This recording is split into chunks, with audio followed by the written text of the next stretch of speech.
Delhi liquor scam లో BRS MLC కవితపై supplementary charge sheet దాఖలు చేసింది ఈడీ.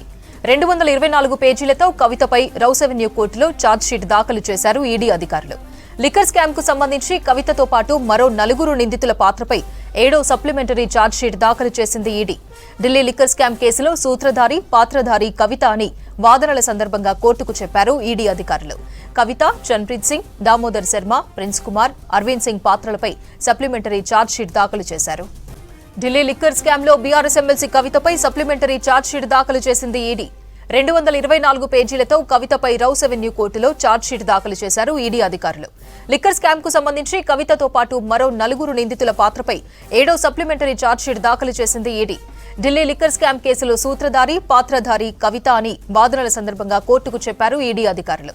కవిత, చన్ప్రీత్ సింగ్, దామోదర్ శర్మ, ప్రిన్స్ కుమార్, అరవింద్ సింగ్ పాత్రలపై సప్లిమెంటరీ ఛార్జ్ షీట్ దాఖలు చేశారు.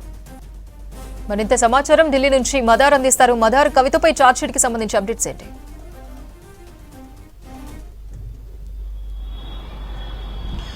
అపర్ణ, కొద్దిసేపటి క్రితమే ఈడీ అధికారులు రౌస్ అవెన్యూ కోర్టులో కవితతో సహా మరొక 4 పైన సప్లిమెంటరీ ఛార్జ్ షీట్ ని ఫైల్ చేశారు. ఇది ఈ కేసుకు సంబంధించి ఢిల్లీ లిక్కర్ పాలసీకి సంబంధించి ఈడీ విచారణ చేపడుతున్న కేసులో 7వ సప్లిమెంటరీ ఛార్జ్ షీట్. ఇది ఇనిషియల్ స్టేజ్ లో ఛార్జ్ షీట్ ఫైల్ చేశారు. ఆ తర్వాత అరెస్టులు కావచ్చు, తర్వాత విచారణ కొనసాగుతున్న కొద్దీ ఒక్కొక్క ఛార్జ్ షీట్ అనేది కూడా పెరుగుకుంటూ వచ్చింది. ఇప్పుడు తాజాగా కవితను మార్చి 15వ తారీఖున అదుపులోకి తీసుకున్నారు.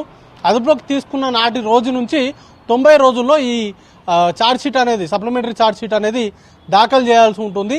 ఈ కేసుకు సంబంధించి ఇంకా దర్యాప్తు కొనసాగుతూ ఉంది కాబట్టి ప్రస్తుతానికి సప్లిమెంటరీ ఛార్జ్ షీట్ అనేది ఫైల్ చేస్తున్నట్టుగా కోర్టుకి ఈడీ అధికారులు తెలియజేశారు. ప్రస్తుతానికి ఈ కేసుకు సంబంధించి సప్లిమెంటరీ ఛార్జ్ షీట్ ఫైల్ చేశారు. దాన్ని కోర్టు కాగ్నిజెన్స్ లోకి తీసుకున్న తర్వాత ఆ కాపీ అనేది కూడా బయటకు వస్తుంది. కానీ మనకున్నటువంటి సమాచారం మేరకు కవితకు సంబంధించిన పాత్రకు సంబంధించి కీలకమైనటువంటి ఆరోపణలు చేసినట్టుగా తెలుస్తూ ఉంది. ఇప్పుడు గతంలో కవితను అరెస్ట్ చేసిన నాటి నుంచి కవితకు సంబంధించినటువంటి జ్యుడిషియల్ రిమాండ్లో కావచ్చు, లేకపోతే ఇటు ఈడీ కస్టడీ కోరినటువంటి సందర్భంలో కావచ్చు, చాలా విషయాలను ఈడీ అధికారులు ప్రస్తావించారు. వాటికి సంబంధించి ఇన్ డీటెయిల్గా దీనికి సంబంధించి సప్లిమెంటరీ ఛార్జ్ షీట్లో ఆమె పాత్ర పైన కావచ్చు, లేకపోతే ఎంటైర్ విచారణకు సంబంధించి ఆమె సహకరిస్తున్నట్టు, ఆమె సమాధానాలు చెప్తున్నటువంటి తీరుపైన, వీటన్నింటిపైన కూడా ఛార్జ్ షీట్లో మెన్షన్ చేస్తారు. ఇప్పటికే కవిత పైన కీలకమైనటువంటి ఆరోపణలు ఈడీ చేసింది. ఎంటైర్ ఈ వ్యవహారంలో కీలక పాత్రధారిగా కవిత ఉన్నారు. ఈ కవితకు సంబంధించి విచారణలో సహకరించలేదు అనేటువంటి ఆరోపణలు కూడా మనం గతంలో చూసాము. ఈడీ కస్టడీలోకి తీసుకున్నటువంటి సందర్భంలో కావచ్చు, జ్యుడిషియల్ కస్టడీకి ఇస్తున్నటువంటి సందర్భంలో ఈ 2 అంశాలను కూడా తీసుకొచ్చారు. వాటితో పాటు సాక్ష్యాధారాలను డిస్ట్రాయ్ చేసేటువంటి అంశం కావచ్చు, అలాగే అప్రూవర్గా మారినటువంటి వ్యక్తుల్ని బెదిరించినటువంటి అంశాలన్నింటినీ కూడా కోర్టు దృష్టికి తీసుకొచ్చారు. ఇప్పుడు ఈ ఛార్జ్ షీట్లో అరెస్ట్ అయిన నాటి నుంచి ఇప్పటి వరకు జరిగినటువంటి అన్ని పరిణామాలను కూడా దాంట్లో మెన్షన్ చేస్తారు. ఏ గ్రౌండ్స్ కింద కవితను అరెస్ట్ చేశారు, ఇప్పటి వరకు ఏ విచారణలో ఎలాంటి అంశాలు బయటకు వచ్చాయి, వాటికి సంబంధించినటువంటి సాక్ష్యాధారాలు కావచ్చు, లేకపోతే ఈడీ వాటిని కాగ్నిజెన్స్లోకి తీసుకునేందుకు అవసరమైనటువంటి కారణాలు కావచ్చు, వీటన్నింటినీ కూడా ఛార్జ్ షీట్లో మెన్షన్ చేస్తారు. కవితకు సంబంధించి సౌత్ గ్రూప్ను లీడ్ చేశారు.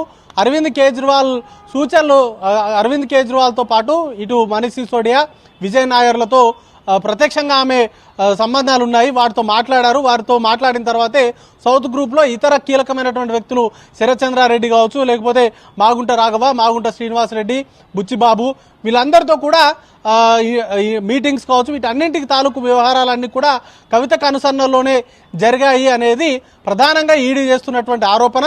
వాటికి సంబంధించి కవిత సూచనల మేరకే ఆమ్ ఆద్మీ పార్టీకి సంబంధించిన వ్యక్తులకు డబ్బులు అనేది కూడా ఇచ్చినట్టుగా గతంలో మాగుంట రాఘవ కూడా ఒప్పుకున్నారు. వాటికి సంబంధించినటువంటి స్టేట్మెంట్లు కావచ్చు, లేకపోతే బుచ్చిబాబు అలాగే మాగుంట రాఘవ ఇద్దరి మధ్య జరిగినటువంటి వాట్సాప్ చాట్లు, వీటన్నిటిని కూడా రిట్రీవ్ చేశారు. ఈ అన్ని అంశాలను కూడా ఛార్జ్ షీట్లో మెన్షన్ చేసేటువంటి అవకాశం ఉంటుంది. ప్రస్తుతానికైతే కోర్టులో ఛార్జ్ షీట్ని ఫైల్ చేశారు. దాన్ని కోర్టు ఇంకా కాగ్నిజెన్స్లోకి తీసుకోవాల్సినటువంటి అది ఉంటుంది.